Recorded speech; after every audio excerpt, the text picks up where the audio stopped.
agenda.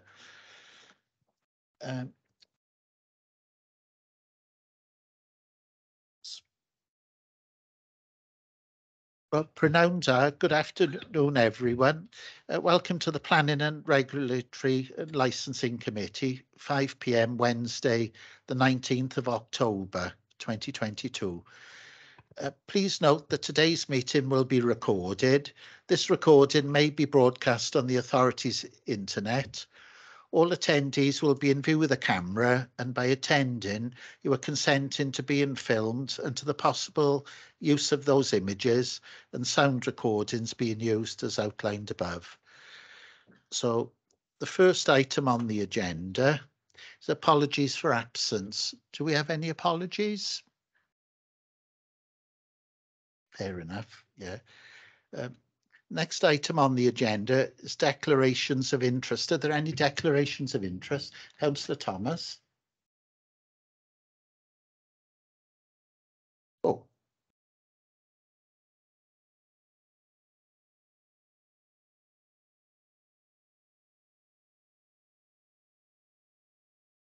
Oh, there we are. Yeah, thank you, Chair. Yeah, under licensing, item agenda number 12 and number 14, being an ex-proprietor and also a current taxi licence holder, Hackney Carriage, I take a personal and prejudicial interest in both items. Thank you.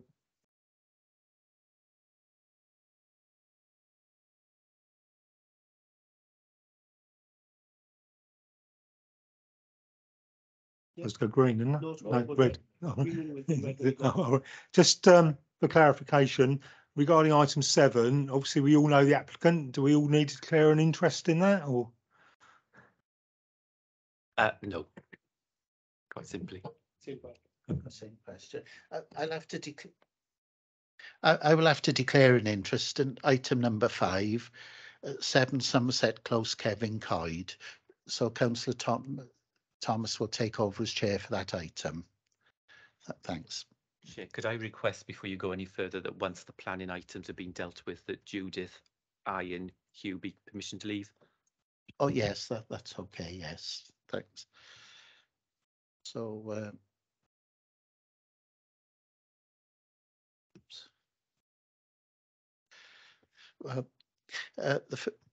item 3 on the agenda is minutes of the fact-finding visit on Wednesday, the 24th of August.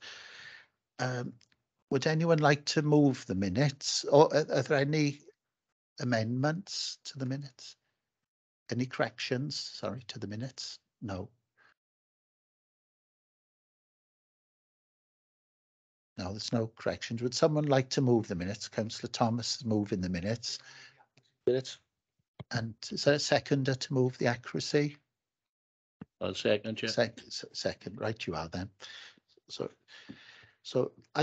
item. Oh yes. So if we could vote on that, then perhaps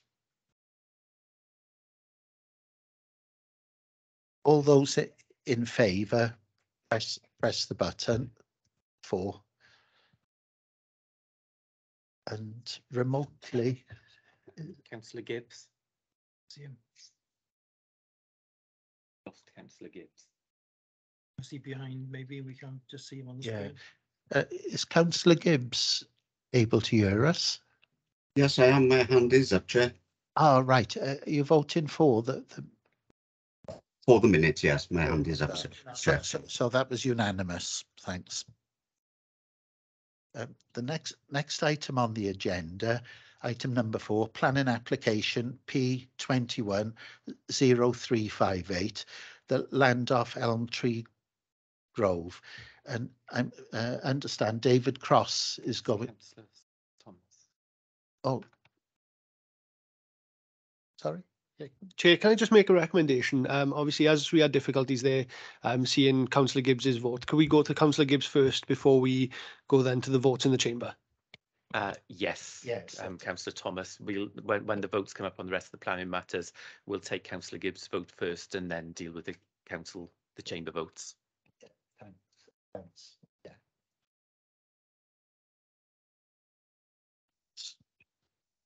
I understand David Cross is going to outline the planning application for the land off Elm Tree Grove.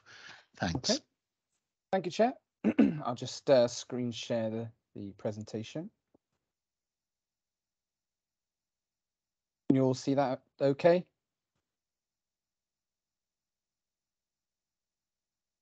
Can you see that okay? Does everyone see that? Yeah? Yes, we can Okay. see that, yeah. Okay. So this application relates to a residential development by Persimmon. As you know, comprises 121 dwellings with associated access, drainage and landscaping works. Just to very quickly refresh you, this is the application site. As you can see, this is the current sort of condition and context of the development itself. And this is the current layout before you, which has been presented previously. At the fact-finding visit, which was held in August, several questions were raised about the development. These have sort of been summarised in the report. And following this, considerable debate about the development took place at the last committee meeting, which detailed responses were provided by officers at that time in relation to a number of issues, which again have been highlighted in the report. It was subsequently resolved by the committee members to defer the determination of the application so that members could review the technical reports that had been submitted in support of the proposal. A link to the council's website where all the details of the development can be viewed online was also circulated to all committee members and ward members. It's now for committee to consider the determination of this application, which has been recommended for approval, subject to the 28 conditions set out on pages 39 to 47 of the report. Thank you, Chair. Are there any questions about the report? How can we tell?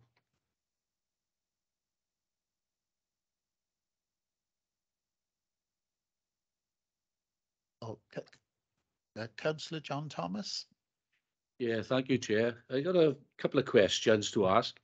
The first one being, has there been any consideration given to the entrance and exit of the proposed development, i.e.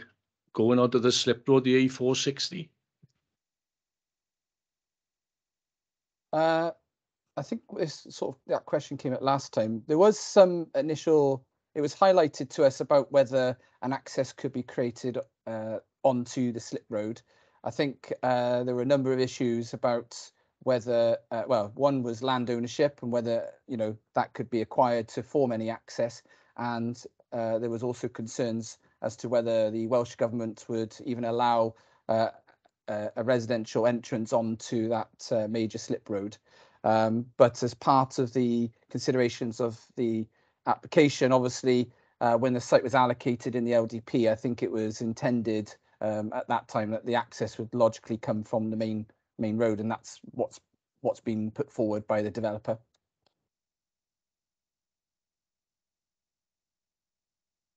Yeah, thanks for that. Yeah, but you say that the Welsh Government may not allow the access there. You've already got accesses for the Cumberlax farms. You've got the Glynmeal site in the centre of the road with access roads coming off. You know, surely that would be a much better idea than coming out onto the Toyn Hill. You know, if they explore that a little bit more. Well, it's for the developer to put forward a scheme of how they, you know, how they want to develop the site. I can't answer the question as to how far they went into their considerations of creating an access onto that slip road, but obviously we've had to consider the application based on what's been submitted and based on the reports that have been provided. Without any assessment of an access onto the slip road, I can't say for sure whether that would be a better alternative or not. Okay, thanks. Yeah, my next question goes on to the bullet point on page 6, the fourth one down. The analysis carried out estimates that the queue lengths could increase to 68 vehicles. The queue lengths are already unacceptable. Will this become a burden on the authority in future if it has to be resolved? obviously, you know, the issues we've had at the bottom end with the air quality. I think for me, this is going to be a big issue, you know, Dave, and, you know, is there anything you can highlight with that, please? Well, in terms of air quality, obviously there was a report to consider the impact on the air quality management area at the bottom of the hill. I think their view was that within the site, and I presume, you know, at the top of the hill, that there wouldn't be a significant change in the air quality situation. It doesn't appear to at least be sensitive enough to warrant for it to be in an air quality management area in itself. I think part of that problem is due to the sort of constrained environment and the proximity of buildings, you know, at the bottom of the hill, which is partly causing that concentration of NO2 levels. As to the traffic problem, as I've said before, there's a pre-existing issue here with, you know, with traffic, you know, and the sort of the queuing of vehicles at the roundabout at the top of the hill. That's something that, you know, is going to be a problem whether the development goes ahead. So it's an issue that the highway department need to resolve. Obviously, the development will have a further impact on that. But what their studies have shown is that the amount of traffic that they're introducing isn't significant. It was, I think, less than or around 2% increase in traffic at that junction, which isn't normally considered to be a massive amount of traffic. The problem is that the junction's not particularly good. So there will need to be some works done to that junction to ensure that, you know, traffic is managed correctly. And it's something that the head of engineering has indicated that they would be looking into. And as I've highlighted in the report, the developer, through the SIL contribution, would also be making, you know, a contribution to any, you know, any works, infrastructure works that may be necessary, which could include improvements to that junction at the hill. In terms of the traffic side, I don't know if Cowan has anything more to add on that point. Yeah, so just to add to that, really, so the obviously the transport assessment indicates that the junction is already at 90% capacity. If the development doesn't go ahead, then it will be over capacity by 2029. If the development does go ahead, then obviously it will be over capacity by 2024. So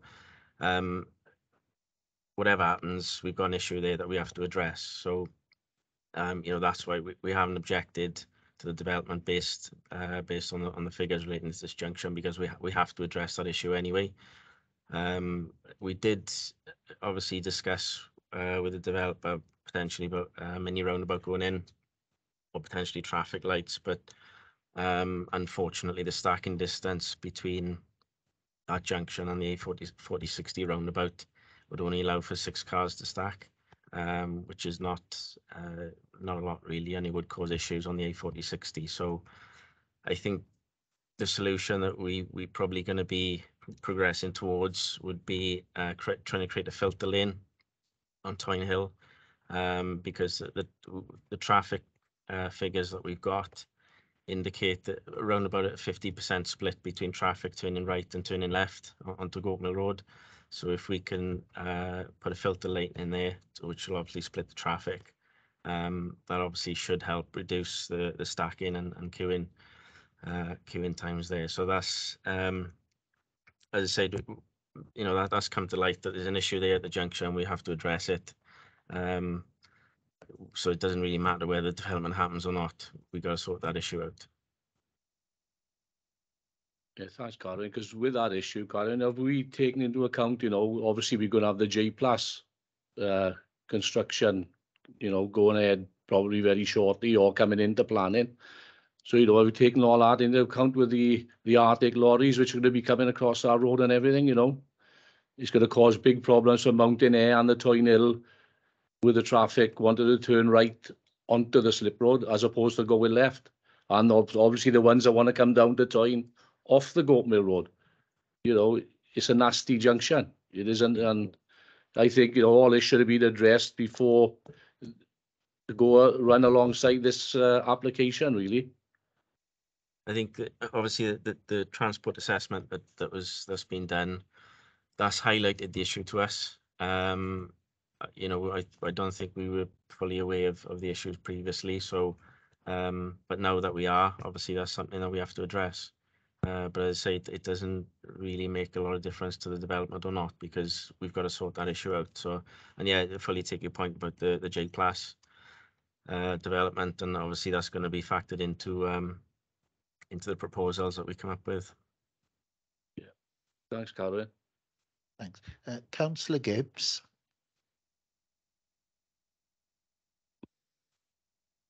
Thank you, Chair. Following on from Carwyn's points there regarding the road, and Councillor Thomas brought up a good point that there's potentially a J Plus application due in the pipeline. I'll also refer to the fact that there's potential Phosphofran may be coming back for an extension.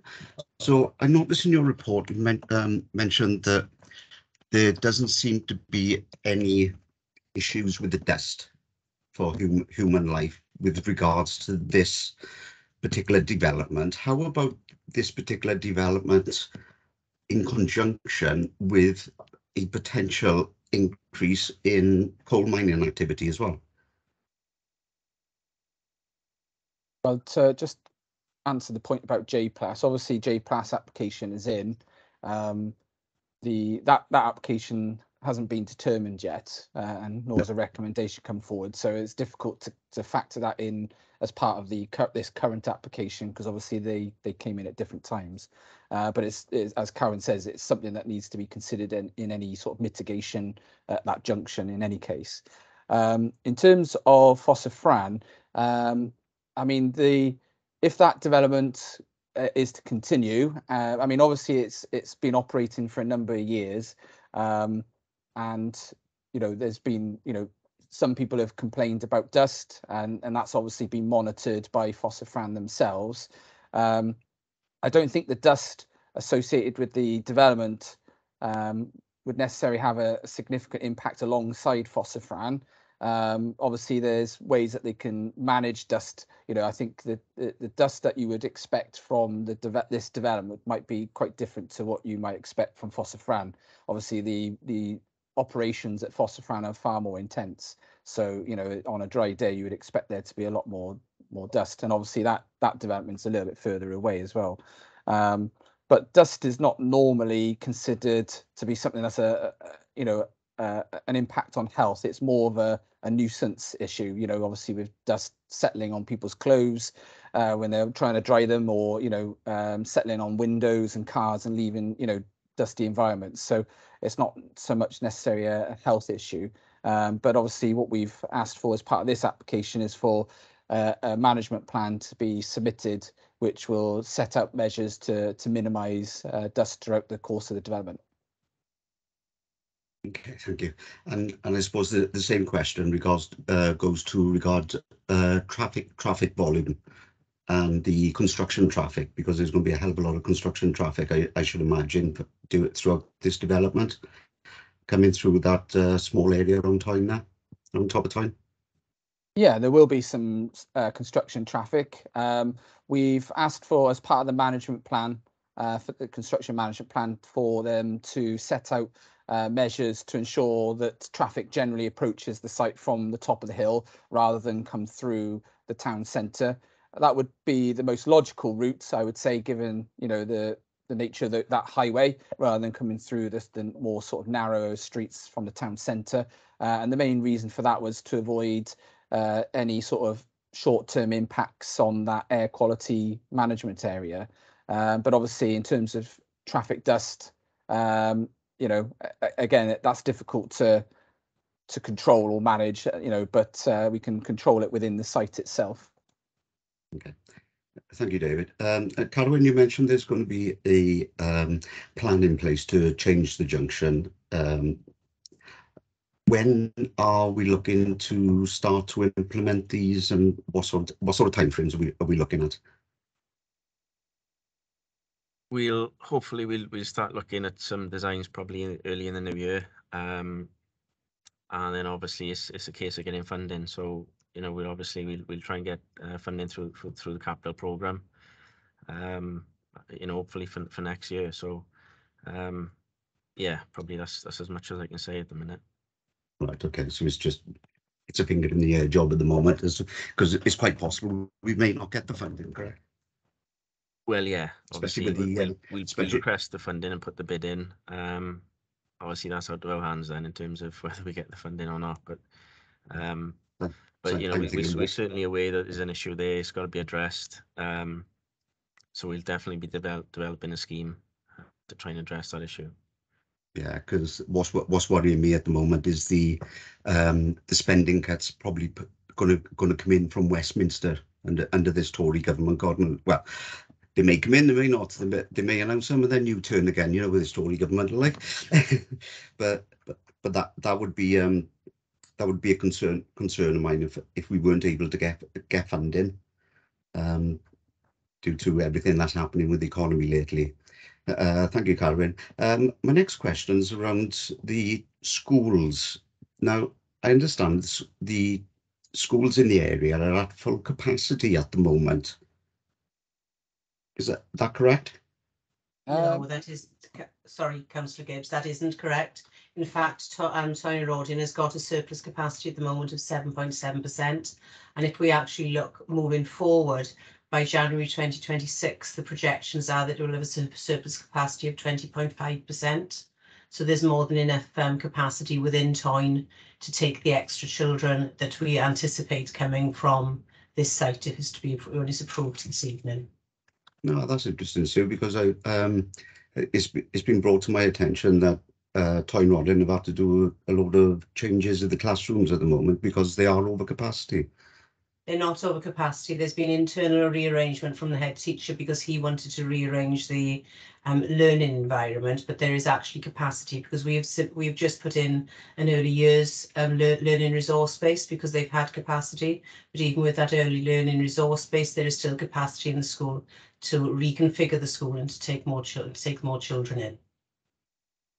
And is that the same for so that was Tyne Primary School, yes? Yes, yeah. And is that the same for the infants and Santa's Tydfil? Santa's Tydfil with the new Welsh medium school that would be going in the north of the county. Some of the children from Santa's Tydfil would be directed to that school, so there is capacity with Blessed Carlo Acutus, which is a secondary school with the faith school. There will be capacity in the new Blessed Carlo Acutus to actually take significant more numbers than they've got at the moment. And how about the nursery? Is that a separate site? Forgive me, sir. It's early. Yes, no, it's early years settings. There are early years settings within the borough, and actually with the expansion of Flying Start, that's something that we are working on to ensure that there will be capacity for our youngest children to be able to access the school. That's a different piece of work that we're doing. You know, the nursery in Tyne has got capacity at the moment, and the nursery and the other schools have got capacity. But you know, with the expansion of Flying Start, we are looking to expand our early years provisions across the county, not just in this area. Lovely. Okay. Thanks very much. That's my questions, Chair. Thanks. Councillor Clive Jones. Thank you, Chair. Got a few questions. My first is in relation to the top paragraph on page 35 of the report, halfway down there, and I'll read this part out. I'm part of the site investigation report. In the report itself, it says the Coal Authority records also highlight there are 10 mine entries within a radius of 20 metres from the site boundaries, of which 2 of these are located in the northern part of the site and 6 either in or close to the eastern boundary of the site. The site investigation report also states, and I quote, however, as with the site recently investigated to the east, there is a risk that unrecorded shallow workings are also present beneath the subject site. Could you tell me and or the planning committee exactly how the developer is going to deal with all these mine entries clearly they are littered right across the site. Thank you, Councillor. Yeah, so on the plan that is on the screen at the minute, you can see at the top of the site, there's well, at the top of the site and along the bottom part, you can see there's various circles which are hatched out. Those are the mine entries and their zones of influence. So there's 2 at the top of the site, which sit in part of the landscaped areas, and there's well, there's 5 shown within or adjacent to the boundary of the site, which again are sort of basically the development is, you know, positioned away from all of those. So the intention is that the development won't be built within those zones of influence. The Coal Authority are happy with the general layout of the development. They haven't raised any objection in that regard. In terms of the eastern part of the site, where there may be areas of made ground and things like that, there's various engineering methods that can be put forward to address that. In some cases, drilling and grouting can be one option if there's potential voids and things like that. There may be cases where if the material is particularly loose, that they may be able to sort of you know, basically scrape that back and relay it in a compacted way. I think the report, the engineering report, also suggests that the raft foundations might be used, which are specifically designed to deal with, you know, any sort of potential movement in the ground.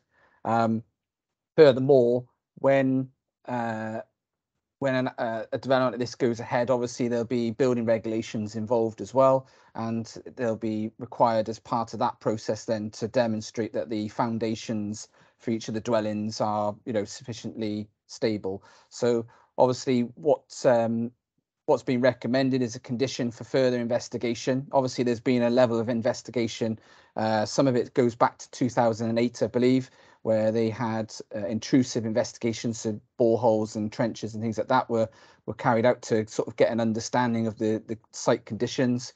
Further sort of desk-based study has been conducted now, which picks up on some of the things like the coal mine entries, what you would expect now, and it's typically most often done as a condition, that you would they would undertake a more intrusive investigation. So specifically then where all the dwellings are going to be sort of constructed, they would look to design the foundations and things accordingly to those characteristics, because on a site this size it might vary slightly.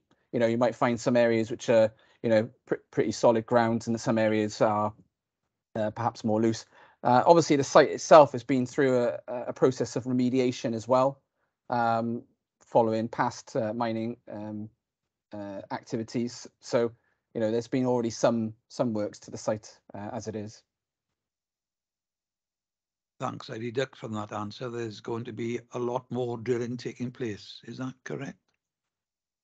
They will need to do further investigations. I don't know if it will require lots of drilling, but drilling is usually one of the ways of establishing the ground conditions. Yeah, sometimes it might be trenches and things like that as well. My other question is still on page 35. Oh, I think, sorry, I think Carwyn put his hand up a second. Oh, did you want to add something? Yeah, sorry, just to add to that really. So in terms of mine entries, so if they mine shafts, they would be capped with reinforced concrete slabs.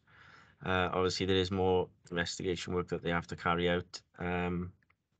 If they do find shallow mine workings, then it's most likely they would be grouted up. And yes, obviously there is the option then with raft foundations as well. So they would normally be designed to cater for, you know, up to a 2.5 meter hole that might open up beneath the house. So and that would still be suitable. So obviously there will be more investigation work carried out, and I'm sure obviously we'll be seeing you know, the foundation designs and those details that will be coming through you know, across our desks as well for us to check. So Carwyn's just answered my question on the second paragraph down. The third paragraph down, Chair, halfway down that, I read it. Evidence of some brickwork structures in parts of the site suggests that when the land was remediated, it may not have included the treatment of the mine entries. So what we've just been told, it does seem there's brickwork structures which, by the sound of it, weren't known about before. Again, if these are deep down, how are they going to get at them? And do we know how many there are? I don't know how much of the brickwork structures they recorded, but if there's any well, I think as part of the site investigation, they would have to assess whether the mine entries have been capped or are in a safe and appropriate condition, and that's something that would be further consulted with the coal authority. If they're not, that would also form part of any mitigations. They would be expected to, make safe those areas. If they haven't, it's just there's a degree of uncertainty as whether they have actually been capped. Obviously, it would, it requires further on-site investigation to establish that. Okay. Still on page 35, and I'm on the last but one paragraph where it says, in relation to ground contamination, the site investigation indicates there is elevated concentration in the made ground at shallow depths of nickel across the site. Since nickel is a metal element and is not volatile, it is recommended in the report, in order to minimize exposure to the concentrated levels, that 600 millimeters thick layer of clean soil be used to provide a protective barrier in the garden and landscaped areas. Do I deduct from reading that it's only in certain parts of the site that this soil will be deposited? I presume they've got to take up all the soil where the investigation indicates there's a lot of nickel.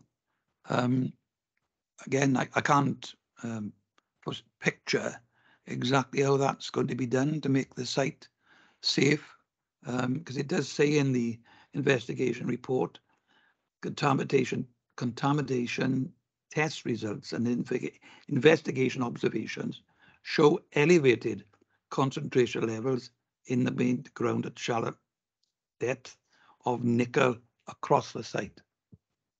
I don't believe those elevated levels are across the entire site. I'd have to double check the report to establish where they did those testings, but that would obviously form part of any further investigations. But it seems to me that it's not a significant issue insofar as that if it was contamination that was, of significant health concern, then you probably wouldn't have people freely accessing the site in its current state. However, obviously, when you consider the after use of it being residential and people are perhaps more in contact with the land itself, it's not uncommon then as a mitigation that where you have garden areas and things like that, they would essentially bring in new topsoil and grassed areas, up to 600 mil thick. So you wouldn't do that across the entire site, because obviously anything that's got a development on, a building or an access road and things like that, there'll already be a protective barrier there. It's more to do with the garden spaces and the some of the public open spaces. I think you did say, Mr. Cross, that you didn't think nickel was across the site, but it does say in the report, and I've got it in front of me, concentration levels in the made ground at shallow depth of nickel across the site. Yeah, it's in various different parts across the site, but I'm not saying the whole site is entirely covered with nickel.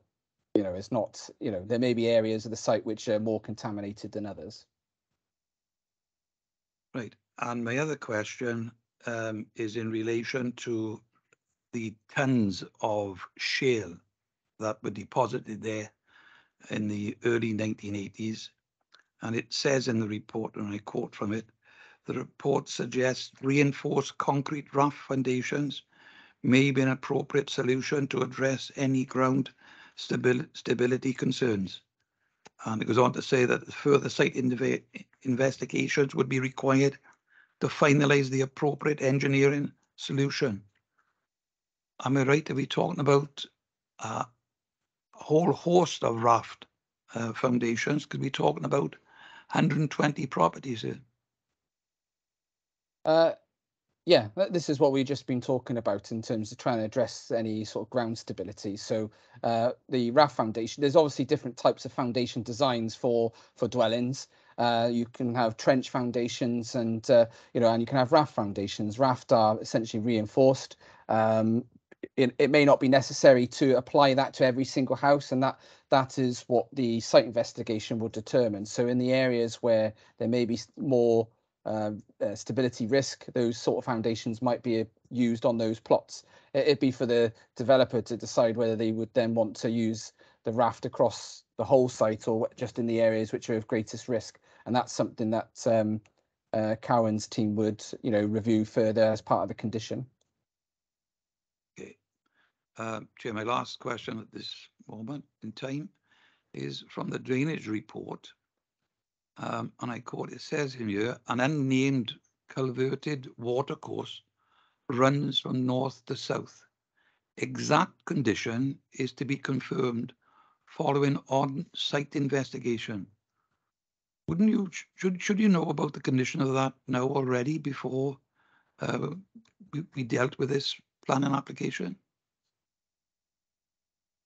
As I understand it, it's a bit of a ditch. I don't think it's got constant water flowing through it. I think there is bodies of water that pass through occasionally. It's something that was also picked up in the ecological reports, which noted that it was largely a dry ditch with wet patches in places. That is not, if you walk across the site, it's not entirely evident exactly where it is. You can see in the sort of southern part of the site where you've got the garages, as you sort of pass through into the fields there, you can see there's a bit of an opening, and that's something that's being picked up in the reports as well. So, but obviously as part of the drainage strategy, it's intended to, you know, obviously to, you know, provide a drainage system that essentially goes through the middle of the site. So it sort of follows roughly what the existing ditch does. That connects then to these attenuation areas, which then regulates that water discharge into to the existing water courses further down. This is something that would also be subject to SAB. So that will be for the engineers to review in more detail, separate to this application. I believe they've already had some initial discussions with the drainage engineer on their proposal as well. Okay, thank you. I think Carwyn Morris has got something to add as well. Yeah, just to add on that. So yeah, in terms of the culvert, it's quite a large culvert. So we've asked for the camera survey to be done. Obviously, they are hoping to discharge the surface water from the attenuation ponds into that culvert. Capacity-wise, there wouldn't be an issue at all. It just does depend on the condition of it. So obviously, the camera survey report will tell us the condition of it. Obviously, if work is required to it, then that will have to be done before we would allow them to discharge water into the culvert. So, but as Dave said, it is being addressed under the SAB approval, not under the planning plan application. So, but we are speaking to the developer on it. Thanks very much. Have you any further questions, Councillor Jones? No, sorry. Councillor John Thomas. Yeah, thank you, Chair. You called Kevin in then a little bit early. I still had a couple of questions to ask. Just on page 16, under the consultation, regarding environmental health officer, she states no objection, other than large plants should avoid the air quality management area during construction. Can somebody tell me how these large vehicles are going to avoid the air quality area, please? Well, it's difficult in the first instance to control where drivers choose to actually go along the adopted highways. That's sort of outside of planning control to some extent. But what we've attached a condition, recommended a condition, which is, as I say, is the construction management plan, which is for them to sort of put forward a scheme to sort of to encourage drivers to essentially come from the top of the site. which would be the most logical route, really, given that that's the main sort of stretch of the road, and it's a shorter stretch of highway then from the trunk road to the site, as opposed to the other routes, which are a little bit more challenging with the roundabouts and things like that. So we would hold the developer then to that management plan. Yeah, thanks, Dave. Am I right in saying that Toyne Hill at this moment in time has got a weight limit on it? I don't know if Carwyn can answer that one. Carwyn, is there a weight limit on Toyne Hill at present? There isn't at the minute. I think there is. I'll probably have to come back to you. I don't believe there is a weight limit along the full length of Toyne Hill. I think we've got potentially restricted access towards the top. So yeah, I'll have to double check that and come back to you. Okay, thanks, Scott. Yeah, the next one is the same consultation with the South Wales Police. They say no objection, although concerns were initially raised. What were the concerns regarding the police? Anybody got any idea? Just check what's in the report. So it says that there was concerns initially raised in relation to parking areas which were not well overlooked in the report. So in the initial scheme that we had, there were some parking areas where they tried to sort of squeeze perhaps a bit too many houses in some blocks. There was no room really for parking in the street or to the front, and so they were sort of sometimes located to the side or rear of the property where there would be no other properties overlooking those spaces. So they were kind of sort of almost like down sort of side streets, which, you know, could make them more vulnerable to criminal activity. Thanks for that, Dave. And the final question is on page 37, under the consultation response. I think it's one for Carwyn, really. It's the fourth bullet point down, and I quote this: the highway assessments submitted in support of this application have not identified the need to impose parking restrictions along Elm Tree Grove, Bryn Terrace or Penrhyn Vertha. However, if such measures are required in the future, this will be a matter for the head of engineering to review. As we're aware, we've got issues at the moment on that roundabout of Elm Tree Grove, where as you come out of Elm Tree Grove, you can't see to the right-hand side until you're actually right out on the roundabout. So I'm just wondering, Carwyn, if you've done any preliminary investigation work on that, in case, because it is going to be a matter that we've got to address one way or the other. Yeah, we have drafted a design actually to try and improve that roundabout. Obviously the goal is to try and obviously slow speeds up onto the approach to the roundabout. So yeah, we are quite actively, I say we have got draft proposals for it to address that. I mean, in terms of the parking issues, as you know, we would like to have another conversation with the school for them to open up the gates during school times, because they have got facilities within the school for parents to park and drop off, which would remove obviously all the parking on the highway. So that's still something that we're trying to push forward. Yes, I'd welcome that further consultation with the school there to alleviate the cars which are parked around the area and causing the problems. Yeah. Thanks both. Thank you. Did Councillor Gibbs have a further question? It was a legacy hand, was it? No, Chair. I'm going to save my question. I'm going to make a comment rather than making a question, because I don't think it's relevant for the whole application. Thanks. Councillor Michelle Jones. Thank you, Chair. I was just wondering if I could have a little bit of information about the play areas that have been designed. I believe that there's going to be 2 play areas with a road going in between. Could I just have a little bit of information, please, on how you foresee this working, and if you can confirm that this is a safe route for children to go between the 2 parks? Thank you. Yeah, so there's obviously an existing play area at the site. And there's a bit of sort of a field, I guess, to the one side of it. As part of the application, they've created another area of open space. I think that was partly informed by the fact that you had the mine entries there, so it's not an area that could necessarily be developed because of the risks of building on top of mine entries.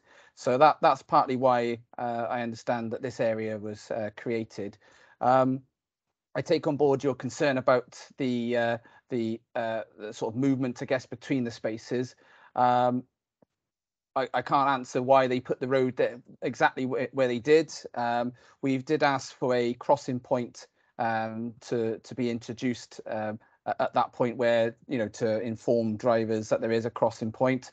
Obviously, the play area itself is already bound by a road and a junction, so it's one that obviously the users would have to have some caution with in any case.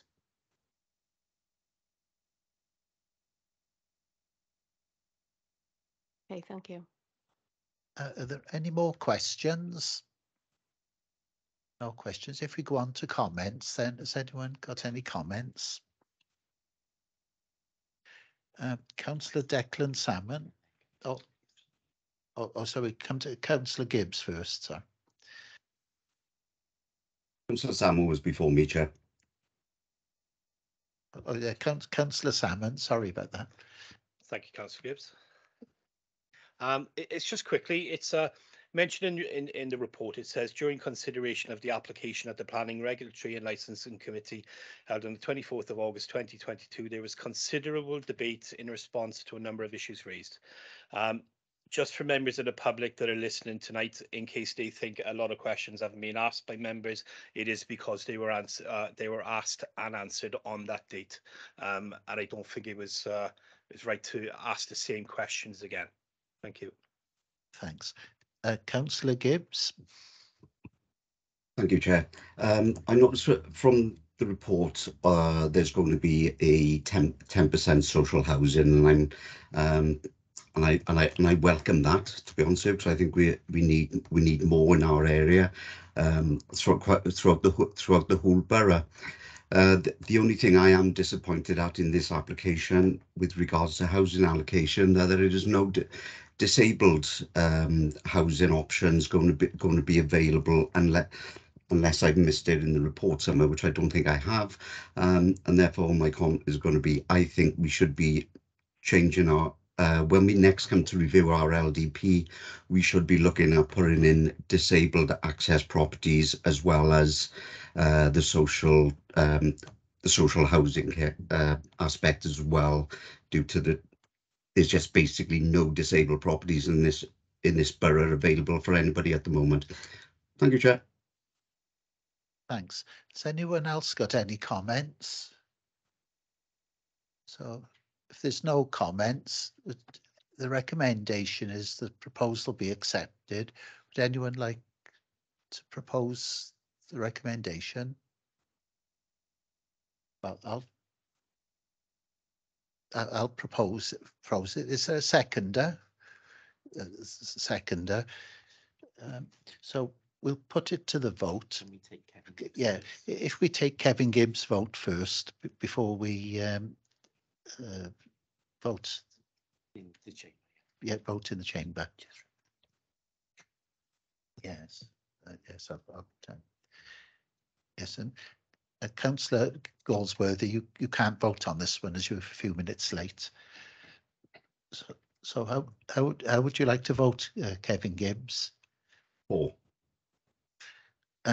Right. So if we take it to the votes for those in the chamber, then thanks.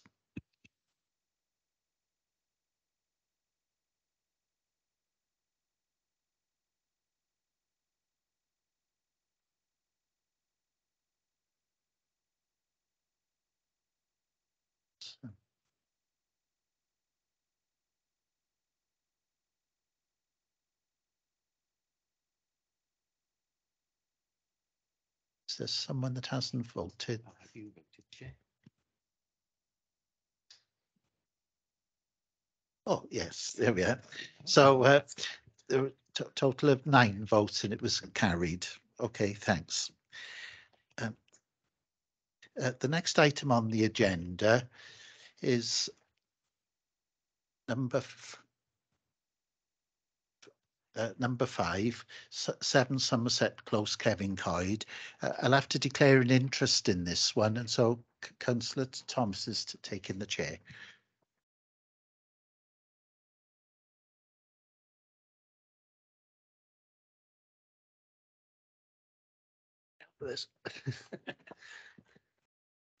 Bear with me, folks. I'm new to the chair, so might be some problems. Thank you, Councillor Tovey. So yeah, this is in application P220029 is for a side extension and new roof with dormer at 7 Somerset Close. I'm going to hand over to Hugh to take this report. Thank you. Yeah, this as Vice Chairman just said, this application is for a side extension and alterations to the roof with dormers in front and rear. You can see the property outlined red on the application site on the screen. Councillor Tovey requested this application be reported to committee. As a result of the publicity exercise, one letter of objection was received from a neighbouring property to the south. Sorry, Dave, can you go back to the next screen? A bit quick on the draw there. Yeah, so you can see the large property to the south there. That's the property that's been objected to the application, and their concerns are highlighted clearly on page 51 of the report. But the main planning objections relate to the loss of privacy due to overlooking and the visual impact of the development. Sorry, I should say those are the main planning reasons for objecting to the application. Okay, Dave, thanks.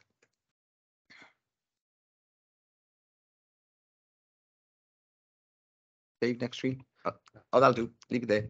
Oh.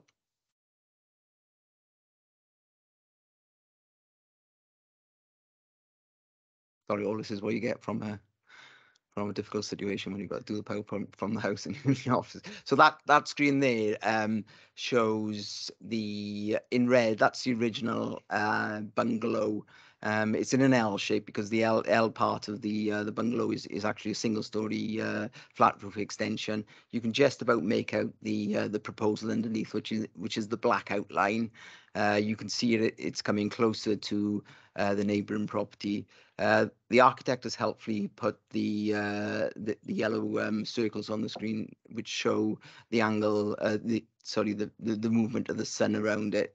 What he's trying to show by that is that there wouldn't be any loss of light to the property to the south because the sun rises in the east and sets in the west. However, what it does show as well is that that area between the objector's garage and the property themselves, that is a little sun trap at certain parts of the day, and therefore they use it well.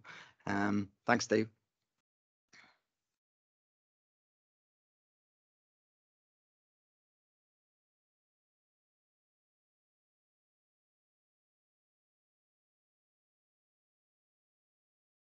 So these are the elevations of the proposal. The top one shows the elevation which is adjacent to the objector's property. As you can see, the windows at ground floor and first floor in there. You'll also see as we go further on into the presentation that the roof form has changed in terms of its direction, and dormers have been added to the rear and front of the property. From that side, from the application side, the height of the maximum height of the roof alterations are 8.1 metre high, and therefore, because the neighbouring property set down below the level of this property, from their level it's 10.1 metres high. Thank you, Dave.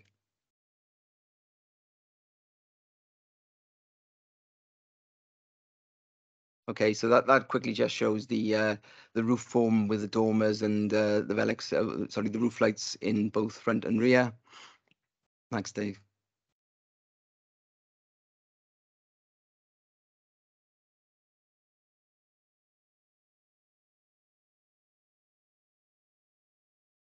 Okay, so these photographs are quite helpful. So that's the original property there. Obviously, on the top photograph, you can see the pitch of the roof is pitching away from the objector's property, and there's a flat roof garage to the side of it, which is slightly set down from the floor level of the existing building.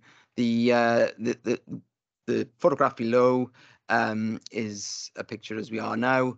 So you see a hedge row and some landscaping and a driveway between the application site and the neighbour's property. The concerns from a planning point of view are obviously there's a pitched roof going on side it. It's coming closer to the property. It's only going to be 1 metre away from the neighbouring property. Therefore, we got concerns with regard to overlooking from the windows that you saw in the side elevations of the property previously, and also the overbearing impact of that increase in height and size of the building coming closer to the neighbouring property. In addition to those reasons for refusal, which are highlighted on page 57, there's also a lack of ecology information submitted with the application. So there is a refusal reason with regard to that lack of information. So therefore, the application is recommended for refusal as highlighted on page 57 of the report. I think those photographs on there now are quite helpful as well to show the existing hedge. You can see the neighbouring property on the top one, who's objected to the application to the left, the flat roof garage to the right hand side, and again the whole building is going 1 metre closer to that hedge there, and therefore that results in an overbearing impact in our opinion. Thank you. Thank you. Before we take this to the vote, is there any questions?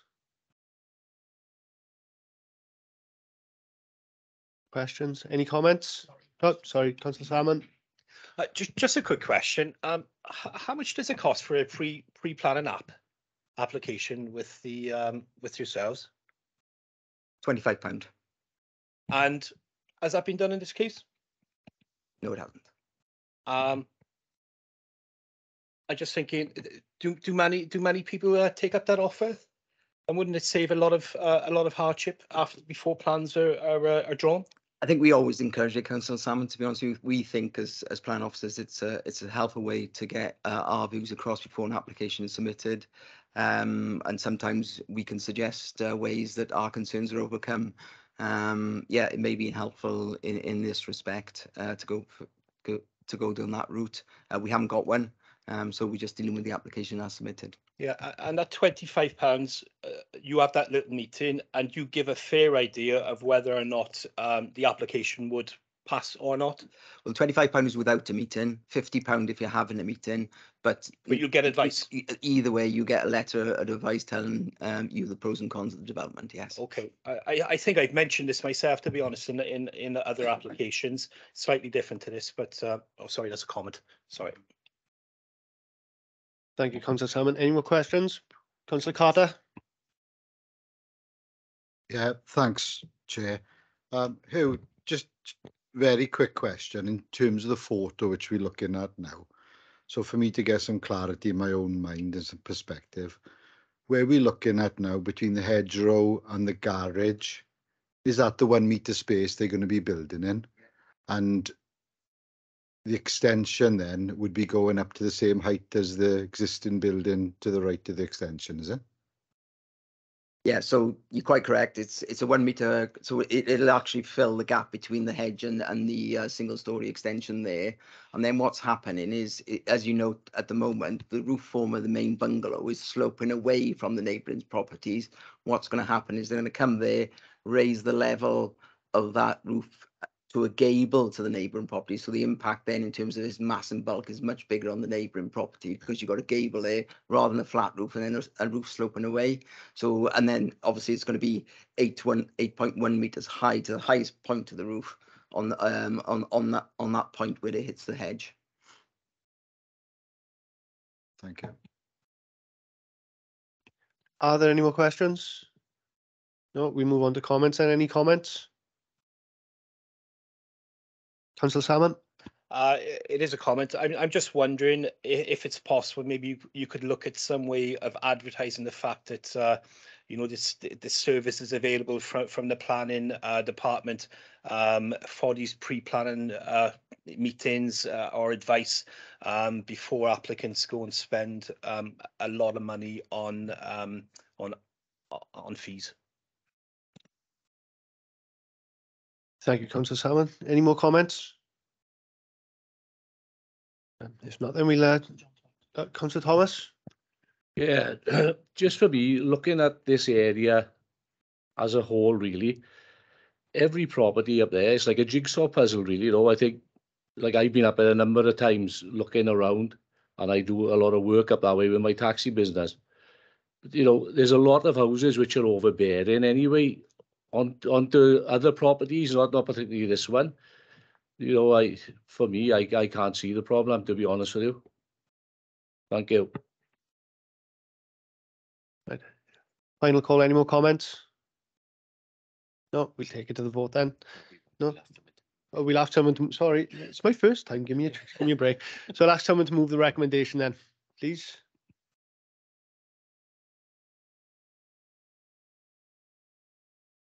Clive Jones, thank you. Seconder. Councillor Colburn, thank you very much. Now we'll take it to the vote, and we will start with Councillor Gibbs. Councillor Gibbs. For the recommendations. Thank you very much. Now we take to the vote in the chamber.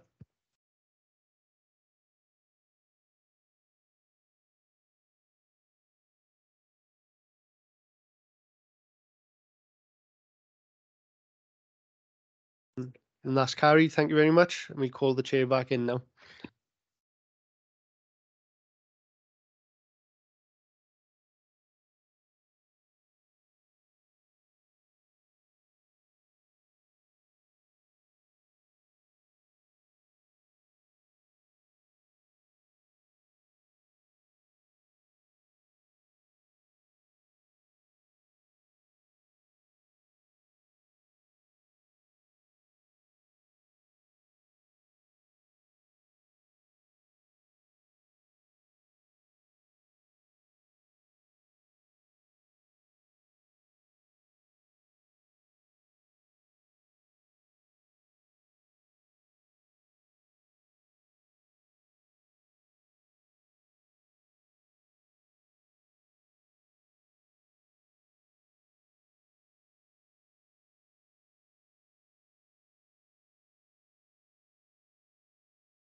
Oh, the next item on the agenda is item number 6, P220189, 2 Brynhyfryd Villas, Cardiff Road, Troy Drew. Understand who is taking this report. Yes, thank you, Chair. Thanks, Dave. Yeah, application site again outlined in red there. The application is for a detached garage to the rear of this property, adjacent to the highway. In fact, application was granted for an identical garage back in 2004. This property, it wasn't constructed, and therefore the application lapsed. Hence the reason why we got a new application. The application is submitted because the owner of the property is the sister of a councillor, so that's the reason why it's coming to committee. There hasn't been any objections from neighbouring properties, and there hasn't been an objection from the head of engineering and highways. Dave, can you just pop onto the next couple of slides quickly? Okay, on the next, Dave. Thanks. Yeah, so there you can see the existing block plan is an existing concrete hard standing there. What they're proposing to do is extend that hard standing and put a double garage on the site. Thanks, Dave. Yeah, there's the double garage. So you can see it's slightly raised at the rear, which is already the hard standing is raised as such. There's numerous garages like this in the street scene, which we may be able to get a glimpse of if you see the photographs.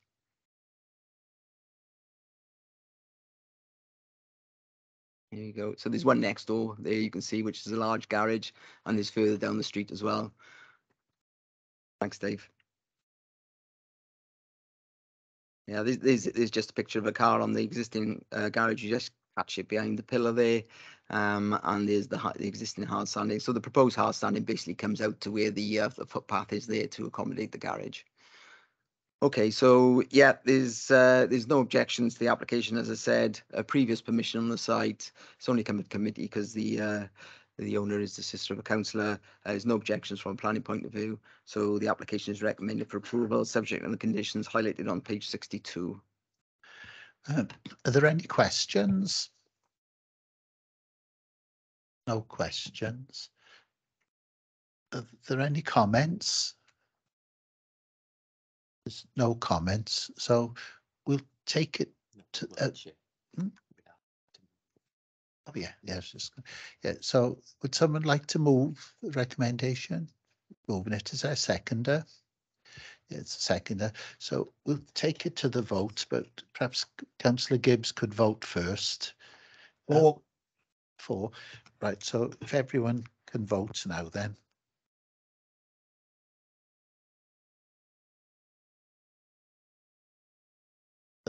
Yeah, so that was unanimous vote in favour of the recommendation. Thanks.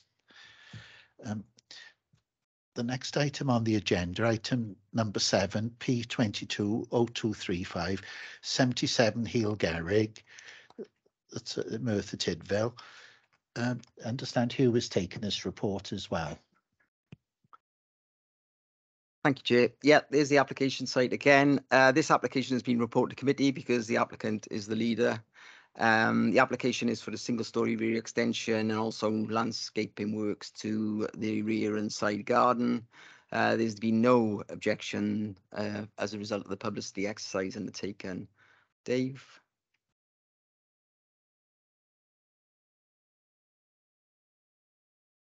On the next one, Dave. Yeah, so I don't know, you can probably see from that it's quite a traditional stone-fronted and stone-sided cottage, semi-detached. There's the extension to the rear. You can see it's done in a more modern design, which is nevertheless reflective of the existing character and appearance of the property. It's tucked to the rear of the property, and in terms of its design, it's spot on in terms of our local development plan policies and our supplementary planning guidance. There's slight alterations to the rear garden. You can see they were stepped up. There's the rear garden. You can see it's slightly elevated above the cottage, but steps to it make it more usable and more acceptable. So there's no objections from that point of view. Thanks, Dave. Yeah, there you can see the traditional form on the side elevation there with the stone and the height of the side garden, which is above it. The neighbouring properties you can see is set below, but the single-storey rear extension in that location only comes out about a metre at a flat roof to match the existing, so there's no impact on the neighbouring property. Having regard to all this, the application is recommended for approval subject to conditions highlighted on page 69. Thank you, Chair. Are there any questions at all? No, there's no questions. Are there any comments? No. So would someone like to move the recommendation? Councillor Colbrand and the seconder, Councillor Clive Jones. So if we take the vote, Councillor Gibbs first. For. So if everyone else would like to vote in the chamber.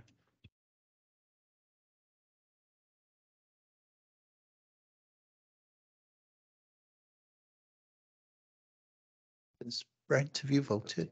Yeah. Oh, yes, there we are. So that was unanimous vote then. Thanks.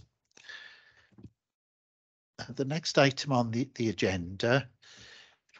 Oh, it's just. The next item on the agenda item 8 is appeals received. Agenda item 9 is another appeal received. Item 10 is yet another appeal received, and you've all got the information on those. And item number 11 is a delegated report. So if the planning people want to go home, well, you can stop for the licensing. Yes, you can go. Yeah. Okay. Thanks very much. Yes, yes.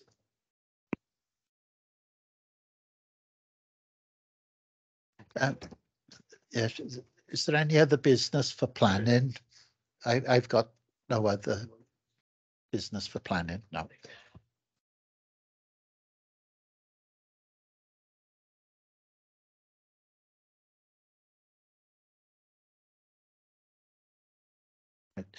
The next item on the agenda item 12, is a licensing application. It's a request to increase the age limit for Hackney carriage and private hire vehicles. I understand Joe is taking this report. Thanks. Thank you, Chair. Afternoon, members. So this report is in relation to a request to increase the age limit for new Hackney carriage and private hire vehicles. The Council's current policy states that vehicles must be under 4 years old on initial application. A request was received from some members of the taxi trade to increase this age limit, and a copy of the request can be found at Appendix A of the report. Questionnaires were sent out to all 94 vehicle proprietors to gain views across the trade. Only 22 responses were received back, and a table outlining the responses can be found at Appendix D of the report. An email of support for the request was also received from one operator, which can be found at Appendix E. 21 responses were in support of increasing the age limit, with 2 against the proposal. However, only 24% of proprietors actually responded to the questionnaire, which indicates to the licensing department that there is not an overwhelming support of the increase. Welsh Government are currently engaging with key stakeholders with a view to bringing in new legislation for taxi and private hire licensing, and this may include a national age policy. However, as the new legislation will take some time to develop properly, officers feel it is prudent to consider this matter now as a short-term measure. To assist members, comparison data from neighbouring authorities has been provided at Appendix C, and the latest price data from Auto Trader Retail Price Index has been provided at Appendix F. So paragraph 3.4 of the report outlines the current age profile of our currently licensed vehicles, and members will see that the vast majority of our vehicles currently are aged between 4 and 8 years. Of concern to the licensing department is that out of the 203 licensed vehicles, only 10 are wheelchair accessible. Officers regularly receive queries from members of the public who are unable to book a wheelchair accessible vehicle. Hackney carriages and private hire vehicles are an essential part of the public transport system and are essential for many passengers with disabilities.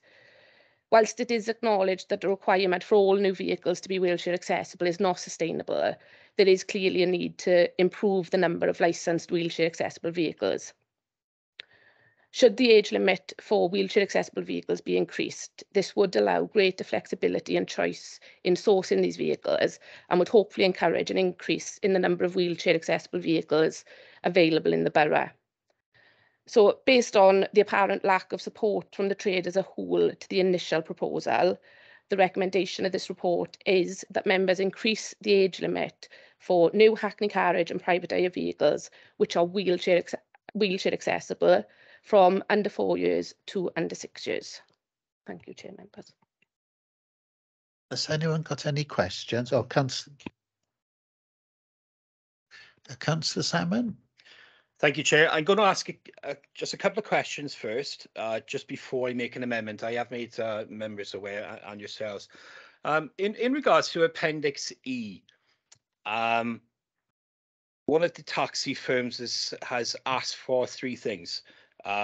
Because at the moment a vehicle can't be more than 4 years old. This proprietor has asked for vehicles up to 4 passengers be changed to 6 years old, 6 to 8 passengers changed to 8 years old, wheelchair access vehicles to 10 years old. Is there anything from your side, licensing or safety or anything that would make that request impossible? Not impossible. Our recommendation in the report is purely based on the lack of responses received from the trade to support an age increase. Our our vehicle, all licensed vehicles are MOT tested and undergo an associated taxi-related inspection twice a year to remain licensed. Whilst we obviously can understand the views of the trade that have put the request forward, our recommendation is based purely on a lack of wheelchair accessible vehicles and the concerns over that, and the lack of support from the trade to increase it. Okay, thank you, Joe. You sent out the questionnaire. 22 people have responded. 20 are for things to change, 2 are against. Now, a recent thing came to Cabinet in regards to increase in fares. Can you tell me how many people wanted a fare increase and how many people didn't? Because I think that was a lot worse than this. Yeah, I believe it was, from memory, around 16%. The licensing department didn't make a recommendation on that occasion. It was left for Cabinet to make a decision. Okay, so it's just fair to say that when we put out questionnaires and ask people, we don't get an awful lot of responses, to be honest. Right, I'd like to make an amendment, please, and it's basically trying to do exactly what the taxi proprietors wanted. That members increase the age limit for hackney carriage and private hire vehicles, A, which seat up to 4 passengers from the current 4-year age limit to 6 years old, B, which seat 6 to 8 passengers from the current 4-year age limit to 8 years old, and C, which provide wheelchair access from the current 4-year age limit to 10 years. And I think the reason for that is because of the price of vehicles and how hard, the difficulty they find in securing vehicles. Amendment seconded. Seconded. So we'll vote on the amendment first then. Take questions. Yeah, probably. Yes, Yeah, yeah, I that's think for we've got it, questions, yes. Are there any questions on the amendment?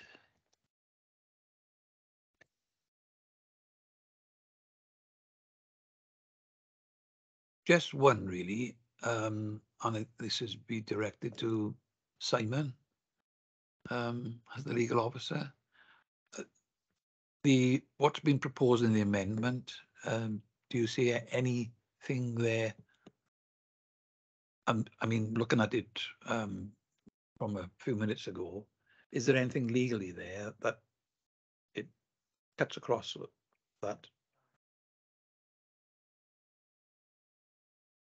So the recommendation is based upon the department's view of the responses, as Joe has already mentioned, but it's open to any of the members to seek an amendment of that. So there's no legal impediment to what Councillor Salmon is trying to do. Right.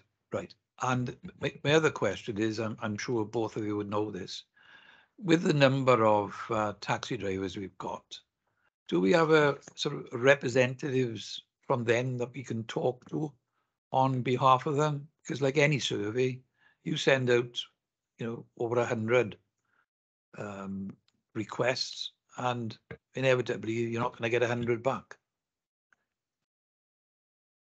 So, Councillor Johnson, there's no official trade association for the taxi trade in Merthyr, so we have to go individually. Right. We have a lot of sole traders in Merthyr, so we couldn't just consult with the companies who have multiple vehicles, because it wouldn't be fair on the sole traders. So, as there's no association, formal association, we have to send out questionnaires to everybody. Yeah, I understand where you've done it, but it's I don't know whether it happens in other authorities. I guess they do have trade associations that they can talk to on a whole host of things. So it might be helpful if that's looked into and see if that can be done. I think it's for the trade to... Yeah, I understand that as well, but maybe we have to make some moves towards representatives of them. Thank you. And Councillor Brent Carter. Thanks, Chair. I can understand Councillor Salmon's recommendations to an extent. In terms of the third one, I'm not sure if we'll be able to answer it here, but are we looking at more risk as opposed to reward in terms of disabled access with regards to vehicles? If we looking at increasing the years to 10 years, then the vehicles are not going to be as reliable and is not as good, I suppose, as the newer ones. But I suppose they'd be cheaper than the newer ones, and they would provide more of those potentially. I don't know if that's a question, but sort of a question. I'm just trying to clear it into my own mind, Joe, if that makes some sort of sense. Yeah, I agree. Putting a vehicle on at 10 years, if you look at our current, sorry, 1 second.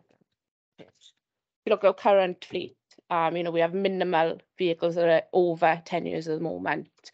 If you look at the other authorities, so Caerphilly, for example, they will accept wheelchair accessible vehicles from 8 years and above, and RCT 5 years and above. So 10 years would be an old vehicle to license initially.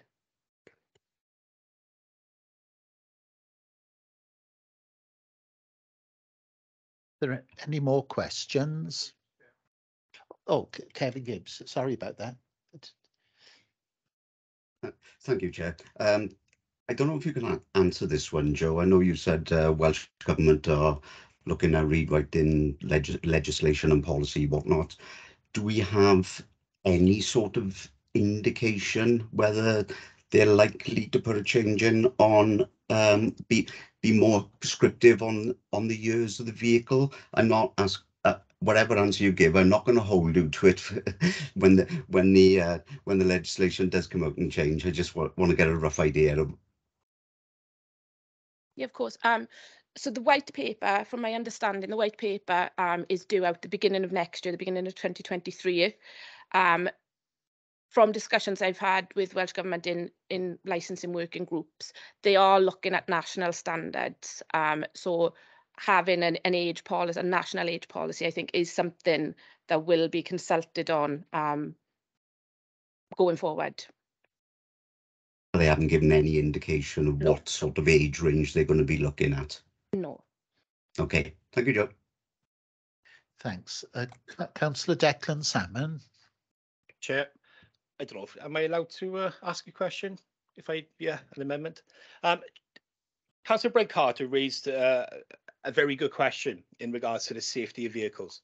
Are taxis liable to more checks and safety checks and more scrutiny than say a normal vehicle?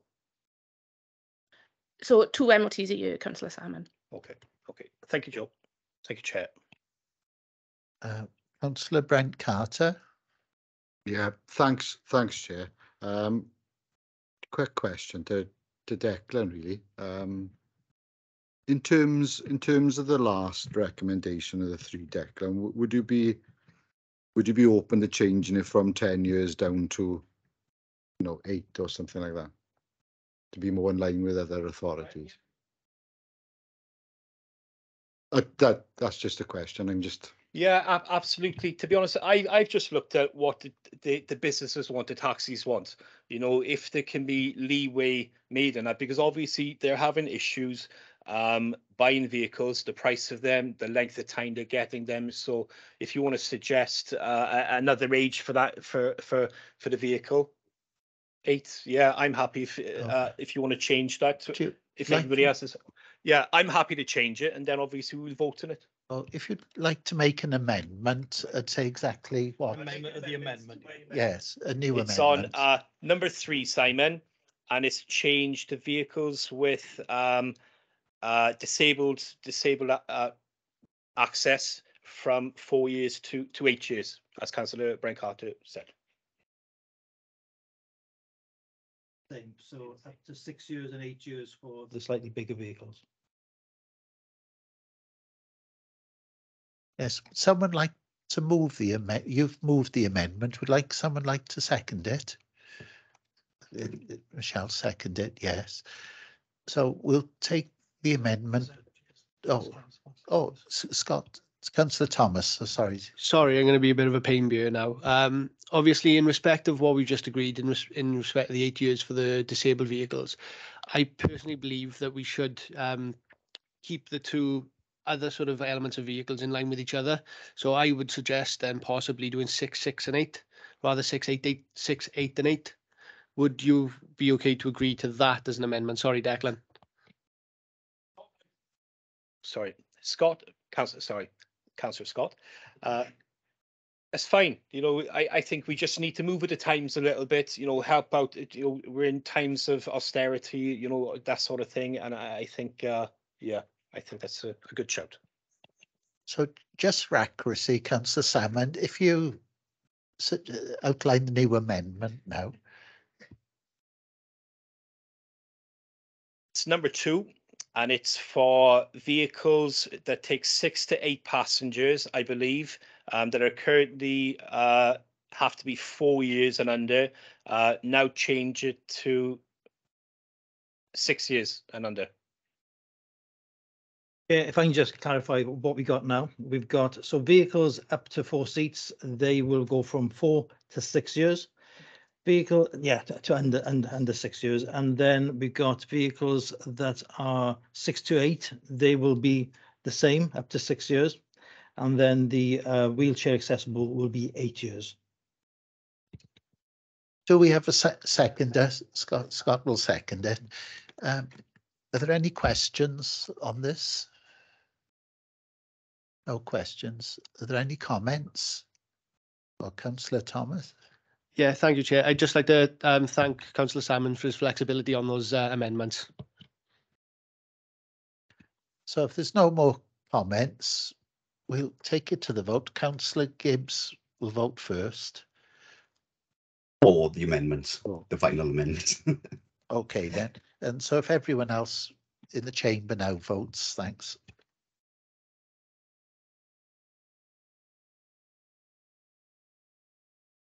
Ah, that was carried unanimously then, so that's passed.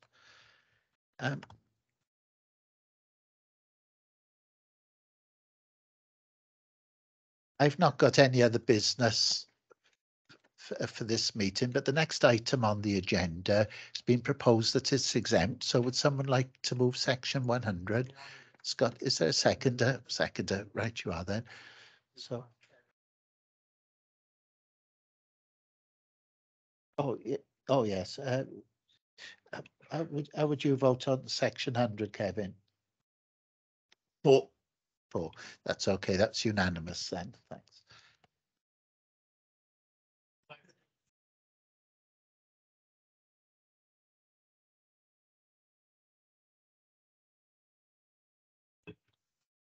That's okay then.